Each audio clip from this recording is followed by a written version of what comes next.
But Star Wars, I felt like once they started trying to over-explain the minutia of it, it went down so many like closed, like they painted themselves into so many corners, and then like they took away the sense of the concept of good and evil out of this, or I would say just like sadism and mercy out of the universe.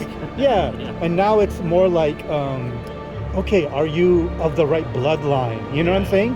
The whole point I thought of Star Wars was that it's like an underdog tale, rags to riches. Like it doesn't matter where you came from. Right. You could kind of like be somebody, right? Yeah. And now it's like, okay, it's like you have to be one of the Kardashians or one of the Clintons or the Bushes. You have to like be royalty and have the right blood for you to be special, you know?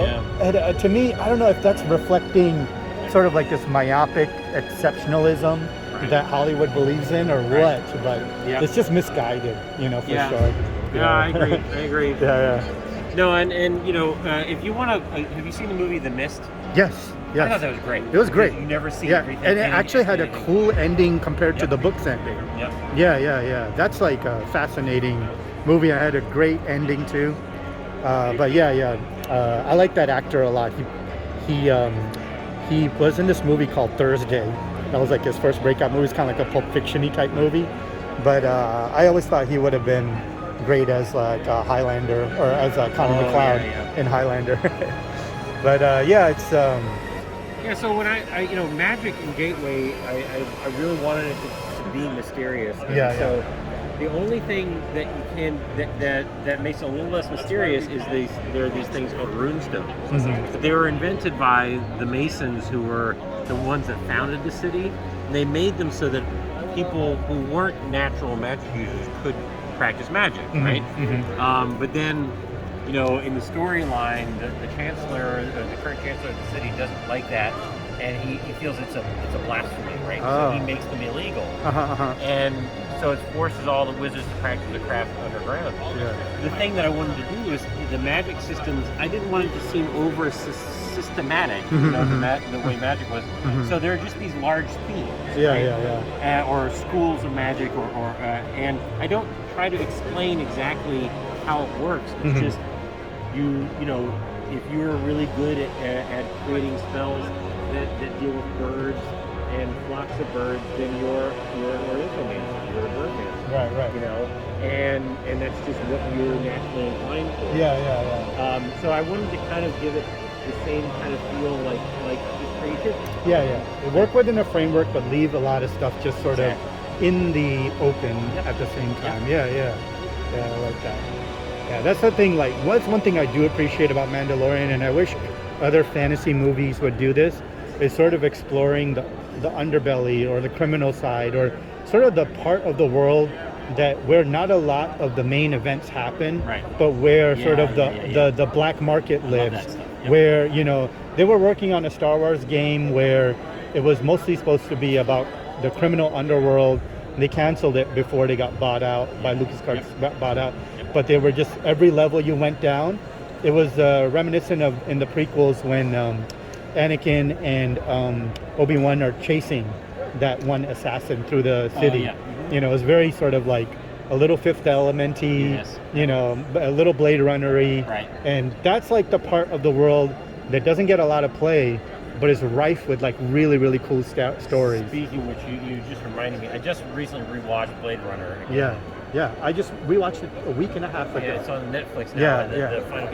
My God, that may be the best movie in terms of world building. There are so many layers in every shot. Like, you know, I was just marveling at like all the graffiti.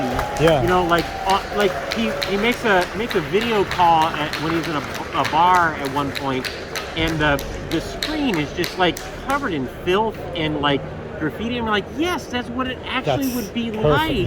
Versus like this, you know, super clean, everything's clean, and like they just built the set yesterday or whatever. You know, and it's not going to be like Demolition Man, which is like the sanitized corporate fascist. It's just more or less like gritty. And it was, and you know, the part where he's sitting and having at the noodle shop on the street, like like it was like, what is all that stuff? Like Yeah, all these yeah. things boiling everywhere. Yeah, and yeah. people, like, and I mean, just the level of storytelling, Yeah. and world building, in just those street scene shots Yeah, was brilliant. And that's the Yeah. the one thing that was missing from 2049 Yeah, yeah. was more of those kind of Yeah, street level yeah. shots. Even little details where he asks for 2 or 3 of some kind of snake meat. Right. And then the guy Yeah, yeah. is trying to like make it so he can only get 1. Right. Or 2. Yeah, exactly. You know, Right. those little touches add like a lot of realism. Yes, exactly. The only Makes it feel like a real the place. only thing that I found a little silly rewatching it, because the last time I watched it, I think I was a teenager or something. Yeah. But I seriously, I just watched it 10 days ago. Yeah. It was the final cut, was the battle with Chris. I just felt it was a little goofy. Yeah. But other than that, Yeah. like it was so. With her wrapping her Yeah, legs yeah, around like him and stuff. yeah. It was a little.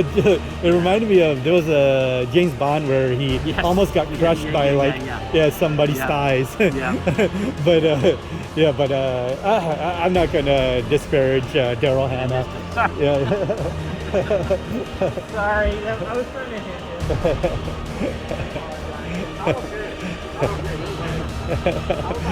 I didn't know what happened. But yeah. So this is what happens when because I was here like it's after hours. Yeah, because I was here like at Renaissance Festival when things end, things just go wild. They go crazy. All right, well, I'll let you go. It's the end of the day, but Good to thank see you. you again. It's good Yep. talking to you, man. Yeah, and I'll send you that email. Yeah. No problem. Cool, man. All right, take it easy. Yeah, you too. Bye. Good talking to you. Yep.